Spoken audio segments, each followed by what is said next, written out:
महाआरती में भगवती मानव कल्याण संगठन के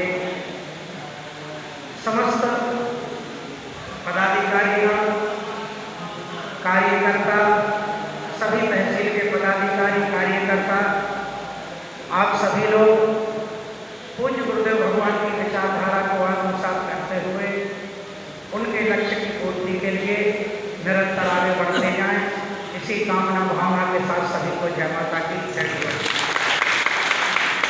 आवाज स्पष्ट आ रही पीछे तक? आ रही है आवाज स्पष्ट? शब्द समझ में आ रहा है आप लोगों को? अंदर हाल में है ना, इसलिए पूछा है। पूज्य गुरुवर की यह यात्रा निरंतर चल रही है। गुरुवर की यात्रा चल रही है और चलती रहेगी। पात्र आएंगे, अपनी भूमिका निभाएंगे, जितनी भूमिका जिसको दी गई है। कुछ इतिहास रचा जाएंगे, जैसे वो महात्मा बताते हैं, महापुरुष विद्वान के गुरुदेव जी की जमीन है सारी, वो गुरुदेव जी ने बीज दिया है। अब खेती किसको करना है? हमें और आपको। कुछ लोग खेती करके चले जाते हैं, कुछ लोग बीज को घर में रखते हैं, बन जाता है। कुछ लोग फसल तो बो देते हैं लेकिन रखवाली नहीं कर पाते, तो चौपट हो जाती है। ये सब जमीन गुरुदेव जी की है, बीज गुरुदेव जी का है, खेती हमें करना है। हमारे अग्रज भ्राता अब जिन्हें दुर्भाग्य से स्वर्गीय लगाना पड़ रहा है, सभी को उनकी कमी खलती है। मैं तो कुछ ऐसा फंसा, आश्रम से आने के बाद इतना स्वास्थ्य ज्यादा खराब था कि उठने की हिम्मत नहीं थी, तो मैं तो उनके कार्यक्रम में भी नहीं पहुंच पाया था। आज पहला अनुष्ठान किया शिविर के बाद, कहीं गया था, स्वास्थ्य थोड़ा सा आगे बढ़ा था, तो उनकी सहज ही स्मृति हो आई। जब हमारे भूपेंद्र भैया ने, हमारी बहन जी ने, तिवारी जी ने, सभी ने चर्चा की, संजय भैया ने, तो स्मृति फिर हो आई, सभी को कमी कर रही। और इसलिए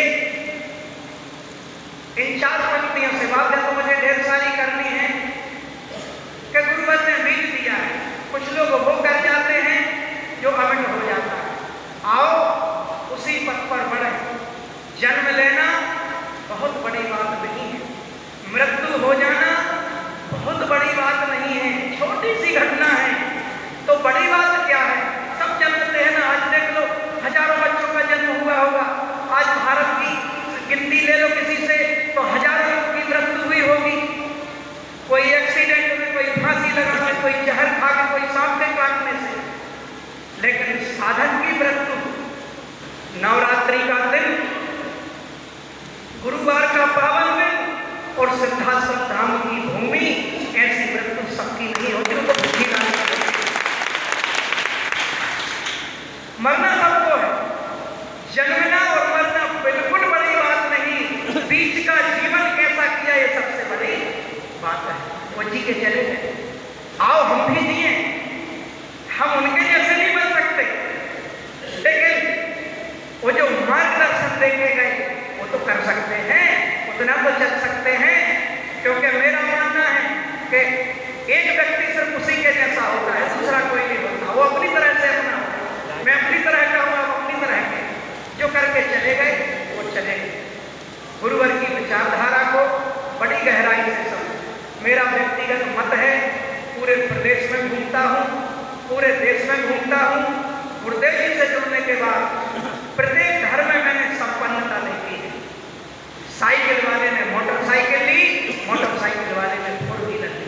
गुरुदेव जी के देने में कभी कमी नहीं रही। अब अंतर हृदय से सोचो, हमें क्या करना चाहिए?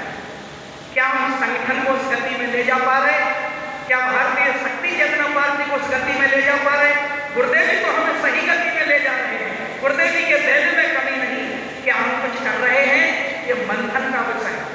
हम कमी निकालने नहीं आए, हम बुराई करने नहीं आए, सोचने के लिए। मैं सोचता हूँ आप भी सोचें कि तुमने सब कुछ दिया भगवान, लेकिन शायद हम आपकी उम्मीदों पर खरे नहीं उतर पा रहे। इसलिए 4 पंक्तियां हैं कि गुरुवर की यात्रा चल रही है और चलती रहेगी।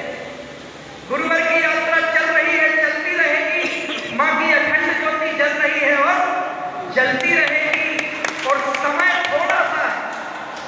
थोड़ा सा है। गुरुवर को संतुष्ट कर लो, वरना उम्र ढल रही है और ढलती रहेगी।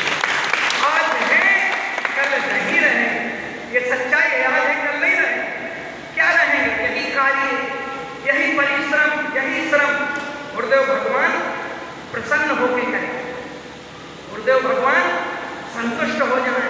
ये भक्त की सबसे बड़ी खूबी है, गुरुवर निभाते। ये अब किसी से प्रमाण नहीं चाहिए। जब तक छोटे से बच्चे को रोता है ना, तो कहना समुद्र देखना, हमको समुद्र देखना। अब कौन जाए, सूरत मुंबई में है समुद्र, यहाँ कहाँ रखा समुद्र? तो माँ बाप बहलाने के लिए कह देते हैं गांव की तलैया को, बेटा यही समुद्र है। और जब वो बड़ा होगा तो भटक जाएगा, क्योंकि गलत सिखाया जा रहा है। वो तलैया नहीं है, वो समुद्र नहीं हो, वो तलैया है। लेकिन अगर समुद्र दिखा दिया जाए तो फिर देखना बाकी नहीं बचता। हमारे गुरुवर ने हर वक्त निभाई है और आज भी निभा रहे हैं। गुरुवर ने कब कहा था, कई बार कहा मंचों से कि मेरी वो यात्रा है कि मैं पहले जन्म में साक्षी था, इस जन्म में साक्षी हूँ, आने वाले जन्मों में साक्षी रहूंगा।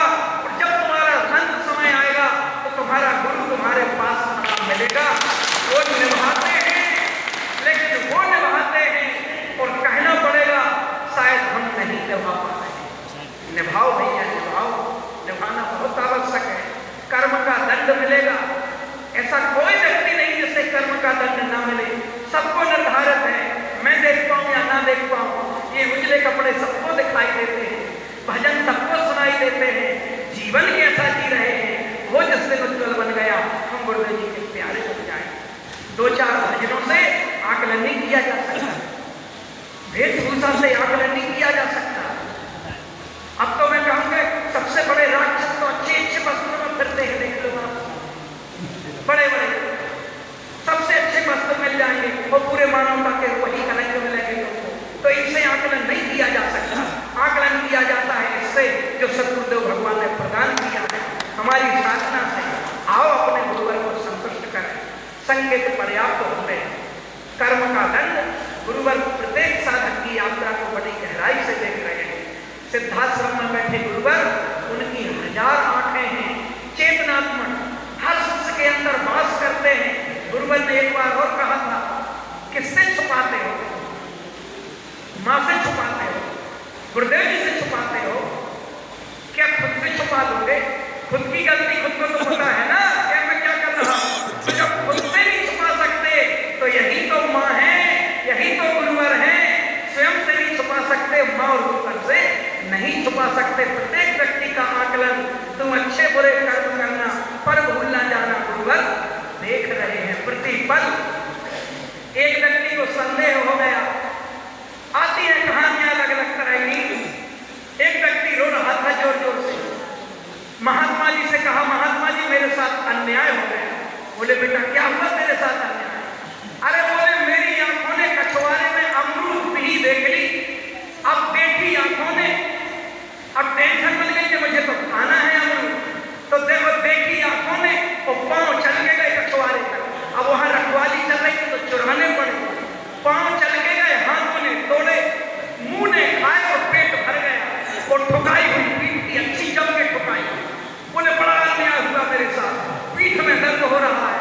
देखा आंखों ने, पीठ फुट गई, पीठ की क्या गलती है बताओ?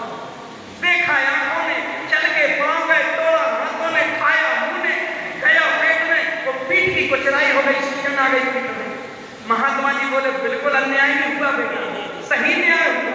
बोले क्यों?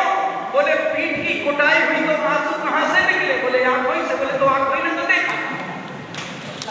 कर्म करोगे, जहां से शुरू हुआ वही समाप्त होगा। इनको छलने वाला भी तब तो कोई पैदा नहीं हुआ। बोलो गुरुदेव भगवान की जय। फिर मुंजी भैया की याद आ गई। मैं भी बहुत रहा हूँ, अन्य जिलों में रहा, अन्य प्रदेशों में गया। अभी इसी वर्ष की हम लोगों की सूरत की यात्रा थी, इंदौर। इसके पहले कहाँ कहाँ गए। सुंदर दादा भी थे, उत्कृष्ट साधक थे। देखो गुरुवर कैसे पल प्रति पल आगे बढ़ा रहे थे, पल प्रति पल, पल प्रति पल, पल प्रति पल। और आखिर में बुला लिया। अभी भूपेंद्र भैया कह भी रहे थे कि हमें भी ऐसा अवसर मिले, सबकी इच्छा होती है, आओ मिलेगा, माँ देगी। और वही अवसर क्यों, हम तो ये भी कहते हैं माँ जन्म भी देना तो वही देना सिद्धाश्रम में, मृत्यु भी वही देना और जीवन भी गुजरे तो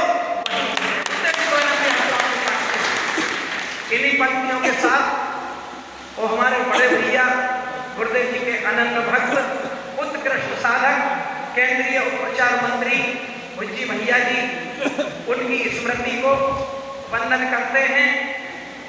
यात्रा चलती रहेगी। लोग तो हमेशा ये कहते हैं माँ उनको अपने चरणों में स्थान देना। अब हम और आप क्या कहें, उनका तो शरीर का त्याग ही वहां हुआ जहां गुरुदेव भगवान स्वयं विराजते हैं। उनके लिए तो ये शब्द भी नहीं बोल सकते क्योंकि उन्हीं के चरणों में पहुंच गए। और ये तो ये शरीर था, वो शरीर। तुम चले गए वहां जहां मां की अनंत ज्योत जल रही है, तुम चले गए वहां जहां मां की अनंत ज्योत जल रही है, पर हमें तुम्हारी कमी खल रही है। एक बच्चा टूट गया, गुरुवर है हमारे जगदम्बे माता, हमारी शक्ति स्वरूप बहने, लेकिन जब अपना कोई प्रियजन चला जाए तो एक समेटने वाले सब कुछ सहन करते थे। तुमको भी समझा दिया, तुमको भी समझा दिया, तुमको भी समझा दिया। और समझाने वाले व्यक्ति को बहुत बड़ा अपमान का घूंट पीना पड़ता है। आप तो समझदार हैं। आपको तुम चले गए वहां जहां मां की अनंत ज्योत जल रही है, पर हमें तुम्हारी कमी खल रही है।